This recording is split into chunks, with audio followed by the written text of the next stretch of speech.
This year, as a nation, we've been remembering the 70th anniversary of the end of the Second World War. And for Hull, the end of the war marked the beginning of a long period to rebuild the bombed-out city. Lucy Hester reports on a forgotten vision of a brand new city of Hull, which never saw the light of day.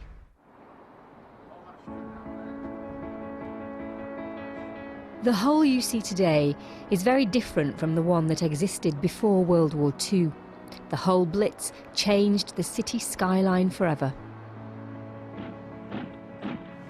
Night after night, from 1940 throughout 1941 and most of 1942, the Luftwaffe waged a devastating war on Hull. Proportionate to its population, it was the most bombed city in the whole of the country, and it took 25 years to rebuild it. Britain gets another foretaste of aerial attack. This time Nazi bombs are dropped on a northeast coast town. As early as 1941, the Hull Corporation recognised the city would need major rebuilding after the war. They turned to the safest hands in the business, classic architect Sir Edwin Lutyens and groundbreaking town planner Sir Patrick Abercrombie. No one knew then, but their plan for Hull would prove so controversial it would immobilise the rebuilding of the city for years. Soon British fighters roared up to meet the raiders and the Germans bolted. They always do.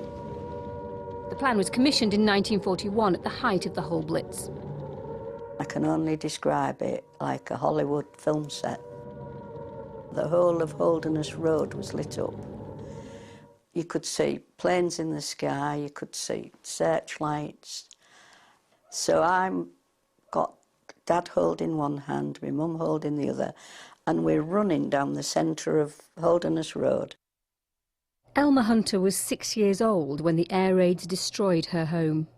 This man came in. He picked me up on one arm and Josie, my little cousin, on the other arm and said, "There's a lot of fire out there tonight." And he said, "We're going to have to run."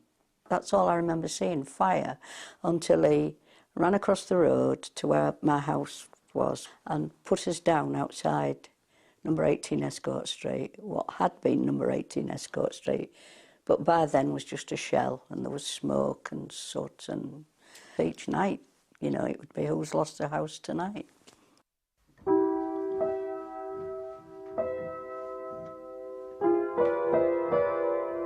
Alan Marshall was 16 and a fire warden on Melbourne Street when the bombers came in July 1941. We knew the distinctive sound of the German aircraft, a kind of a whoom, whoom, whoom, whoom. We disappeared into the air raid shelter. I never heard the explosion, and there was a push of air, a pressure wave, I think we'd call it, and then I felt the ripple as the ground moved. Melbourne Street had taken a direct hit. Alan found his home completely destroyed, but his family alive in the garden shelter.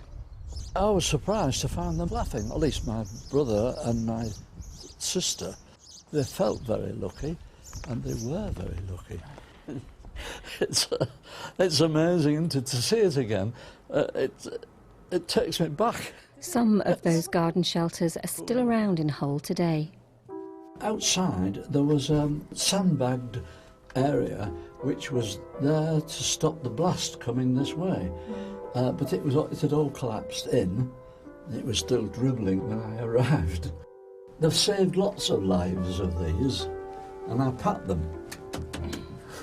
because there's no doubt about it, they saved many, many lives in Hull. The attacks on Hull went on for 2.5 years. When the Luftwaffe finally went away, 1,200 people were dead, half the population made homeless, 85% of Hull's housing either damaged or destroyed. Rebuilding the city would be a mammoth task. This inscription tells us that this is the first permanent building to arise from the ashes of the centre of the city after its destruction in the Second World War. This is really emotive stuff, but look at the date, May 1951. I want to know why it took so long, 6 years, for the rebuilding of the city to even begin. In Hull History Centre lies the answer. Abercrombie's extraordinary plan for a brand new city. And it's quite remarkable how it would have been transformed in those 25 years. It is a visionary plan which would clear vast areas of the city and redraw it completely. It will be neatly separated into housing, industrial and cultural areas. Out of the bomb sites would be born a new green city. His new ideas for this parkland with winding walks down by the River Humber, here a riverside park with a lake, a great boulevard coming from the new station down toward Queen's Garden, tree-lined. So it would have been a much greener city than it is today. All those bad and ugly things that we hope to do away with if this plan of ours is carried out. Abercrombie designed a utopian dream, the perfect city to live in with attractive communities built like villages. The people would live in streets or squares of terraced houses, each with its own private garden. So it's not an inhuman plan at all. He felt the plan for Hull was his masterpiece, but it soon ran into trouble. The comments in the press were, it's far too ambitious. How is, it will create something that nobody can pay for, they said, because it wasn't costed in any way. The wrangling delayed any rebuilding for 6 years, and money and building materials were in chronically short supply after the war. It meant Abercrombie's plan was too wide-ranging to even begin. Houses and quickly. Temporary prefabs were urgently rolled out. Abercrombie had envisaged a new Hull fit for returning heroes, but 150,000 people were homeless and they needed housing. Abercrombie's sparkling new city that would be 25 years in the making looked like fantasy. The scale of reconstruction was enormous, and people wanted, I suppose, first and foremost houses, and then the rebuilding of familiar landmarks. It was probably a bit too much, too soon for a lot of people. In Hull, there weren't even enough prefabs to go round. The Robinson family were housed in an old army Nissen hut, like this one at Elvington Air Museum. It brings back so many memories, it's just quite basic. But it must have been freezing, because, I mean, this is just a corrugated iron shell. Yeah. Can you imagine heating the whole place with something as basic as that? It had an electric kettle, and you could put the water in it, and in the morning, on a cold winter's day, the water would be frozen. Over 100 families were housed in these less than ideal conditions for several years. After they were bombed out, Elmer Hunter's family and her cousins went to live in their grandmother's 2-bedroom house nearby. Alan Marshall's aunt took in 3 families.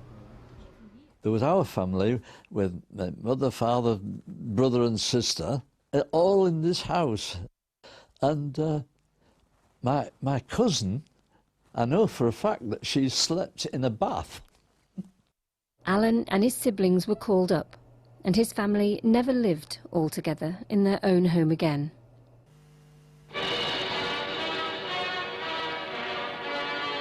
Rebuilding started in earnest in the 1950s.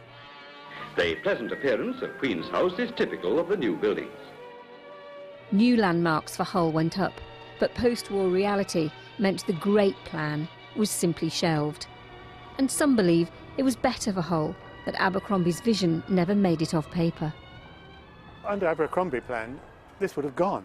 The Wilford's house opposite us would have stayed, but the rest of the street would have gone because there would have been a great flyover here going over with traffic. The whole feature of the historic town would have been destroyed. The City Hall would have been lost, the Town Docks Museum, the Maritime Museum would have been lost. Some of the iconic buildings, historic buildings of Hull would have been lost. Hull's skyline today tells the story of a city over time. Abercrombie's great vision for a bombed-out northeast town remains just that, a piece of extraordinary thinking that is now consigned to the history books.